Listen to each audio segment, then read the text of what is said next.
I have to say there was a point in time where I was recommending a couple of different lenders. Ryan quickly rose to the top, and just easy to work with. When they say getting you to the settlement table, I don't know that there's a more important thing that you can compliment someone on in that world is getting you to the settlement table. So in terms of the settlement table, first question is discuss with us the flash closing and how that works. Thank you, Dave. Thanks for that introduction. I feel almost awkward accepting it because my philosophy is just to work hard and try to do the best that I can.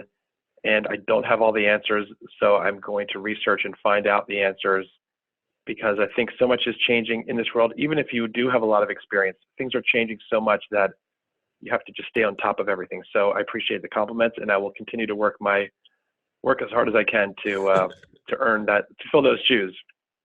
So I think that for those of you who don't know my background, I had a brokerage firm. I owned my own company for many years, for about 17 years. And everything was great. I really loved it. I enjoyed it. We were a small shop, and I felt like I could accomplish more, and that I was maybe holding myself back by not being part of a larger organization. So I started looking around, and I came across a friend of mine referred Guaranteed Rate.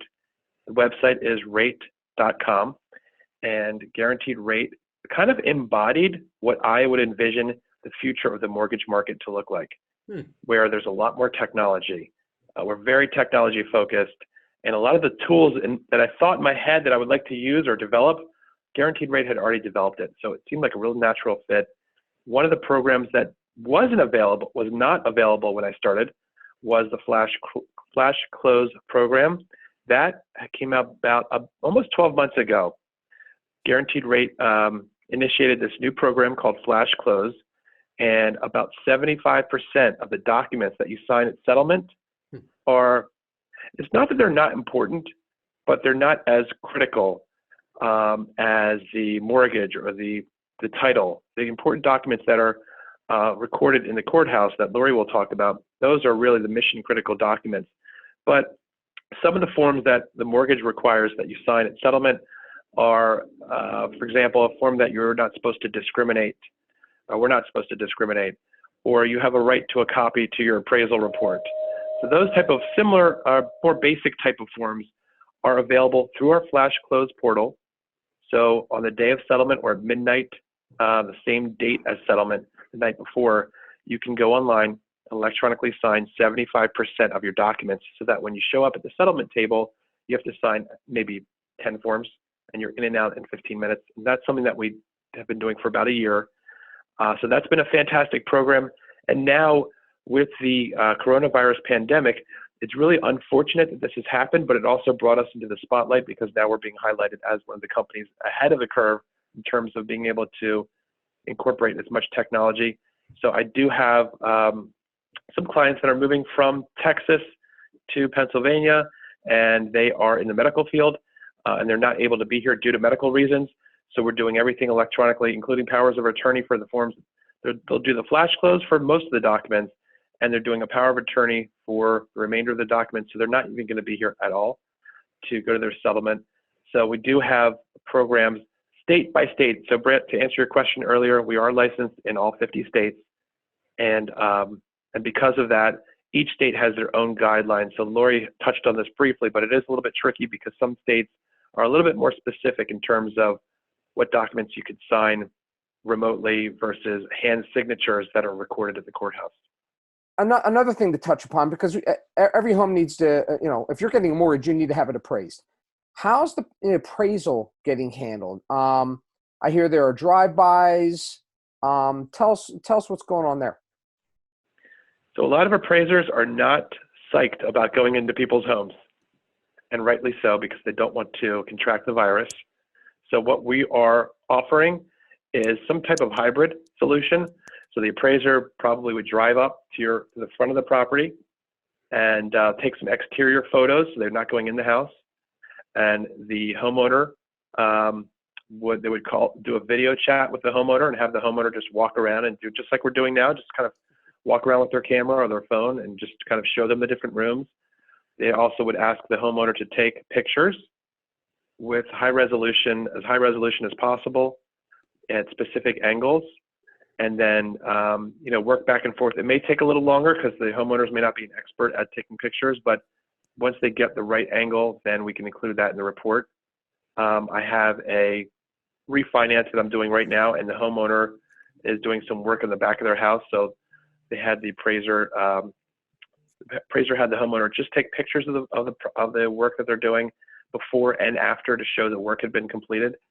So it just seems logical. This is almost the pandemic. That's the silver lining of this pandemic, if there is one, that was forcing us to use the technology more and accept the technology, because the technology is great. So we are figuring out ways that the appraiser does not have to actually make contact or step foot inside the people's houses. If the home is vacant, then they can go in. It's not a problem. But we're trying to avoid any type of contact during this period. I imagine if there's a lot of equity in the home or they're putting a lot of money down, then the drive-by is a little bit more usable, let's say.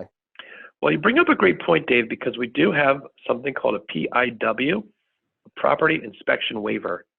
And if the borrower is well qualified and has overall is considered a low risk, either through income and credit score and assets, and the home itself, the collateral that we're leaning against is great collateral. There's a lot of equity in the home. Then I would say about 20% of the files I have in my pipeline right now are eligible for a property inspection waiver, which means we don't need an appraisal at all. So that is a fantastic, yes, it's awesome. And it takes the stress off of everybody when you don't even need the appraisal. Yep, takes away some of the process. So, the feds have enacted a second emergency cut down to 0, and 30-year rates are closing in on 3 now. 15 years or might be less than that now, I'm pretty sure. Where do you think the long rates will, go? Will they fall further? This is a great question. And I think Brett mentioned this earlier. It's a coin toss. It's hard to predict. If we could predict the future, I would be on a beach in Cozumel. I don't know. You and me somewhere. both selling coconuts. You and me both will be selling coconuts there. I'll join you. So it's very hard to predict the future. It is, especially now. And especially now. I mean, who would have predicted that we're even here right now? It's just crazy. Who would have thought I've been staring at my wife and kids for a month? Well, if you want, my mother-in-law's here to come to your house. Listen, Lori and I were away at the same time. It was the 3rd week of February. Coincidentally, we were on the same plane back from Florida. I mean, it wasn't even a blip on my screen when we were down there. So, Right. To imagine 7 weeks later, it's just, it's mind-boggling. It is mind-boggling, and I think that in terms of the markets themselves, the markets are unsure. Just like we're unsure, so are the markets. The financial markets are unsure, and I think that's impacting where rates are. So to answer your question briefly, I don't know if there is an imaginary floor, but I believe there is some type of floor that banks across the board are saying, we need to make at least $500, $250, or some number. They need to make something just to keep their lights on. Sure. And just to keep things operating. So I believe there is some type of floor, and I don't know what it is, but I think we're close to it. So I don't know how low things can actually go. It's just an interesting question, and there's a lot of debate about that. I can tell you, and this is what I tell my clients, instead of trying to predict the absolute bottom of the market and trying to figure out where the bottom is and get the lowest possible rate, which is great. It's great to get the lowest rate, but you're only typically just getting one mortgage. So that's the hard part. The bond traders are buying multiple groups of mortgages over the course of weeks and months. So they can buy 500 mortgages today, 1,000 next Friday, and 10,000 the next Friday, and hopefully they'll hit the bottom in one of those baskets that they're purchasing, these bond baskets. But for a consumer, it's harder because you're only just getting one mortgage. So because of that, it's hard to predict, to actually time it so that you buy that one mortgage on the one time that's the lowest rate. If you look at historically speaking, though, we are at a very low point. So I tell my clients, set up your target, figure out where you want to be, and then if it hits that target rate, then just execute it. Just get it done at that rate, and then you'll feel comfortable with it. It's part of your strategy because there's so much focus on the interest rate, and And I think that is important, but I think there's two sides of the equation.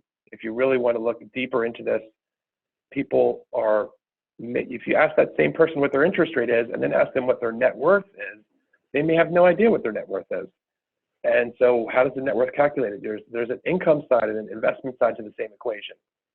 So it's kind of an interesting topic, and I'd love to talk to people more about it. So just one thing quick to note in terms of historically low interest rates, and we are historically low. In 1994, my first house, I was just under 9%. Back in 79, when my parents bought their house in the Wayne area, they were closing in on 16.5%, 17%. So 3% is just a pittance compared to what was going on. So Right. Obviously, I'm sure, I mean, you've already touched on it, but refinancing has got to be a hot ticket right now. It is for me personally. My wife and I are considering it, and I already had, some slight conversations with Ryan, and I'll certainly end up using him. So I'm guessing it's probably the right time, but what makes it the right time for somebody? Are there some key things that someone should look at or consider if they were going to refinance? I considered sending out a marketing email that says in the subject line, "Don't refinance." Oh gosh, because and the reason why is because a refinance seems like a good idea, but refinances cost money. They do. So Yep. You want to look at the costs and figure out your overall financial picture. Yep. If you're thinking of selling or moving in the next couple of years, it's probably not a good idea to refinance. So refinance, the way I describe it is you take a step backwards before you can take two steps forward. So you want to figure out how many months it's going to take you to take those two steps forward. I refer to that as the break-even period. How long is it going to take you to get back to where you were? Because if you have to pay these costs and eat away your equity to get the refinance completed, then you're already one step backwards. So if it's a 2-year break-even, a 3-year break-even, it probably makes sense. If it's a 6 or 7-year break-even, you really want to look at your overall strategy and think to yourself if it makes sense. So that's what I always recommend is figuring out, A, how does this improve your cash flow? And B, what is your time horizon for the property? And with those pieces of information, you can kind of get a rough idea if it seems reasonable to refinance. I think something to consider for people is, okay, one thing, you may be dropping your interest rate a point and a half, 2 points, but what if you can reduce the amount of years? And that's something that my wife and I have been talking about too. If I can knock a bunch of years off, save a ton of interest, and that's probably a smart thing for people as well. So, Ryan, good stuff as always. Thank you, man.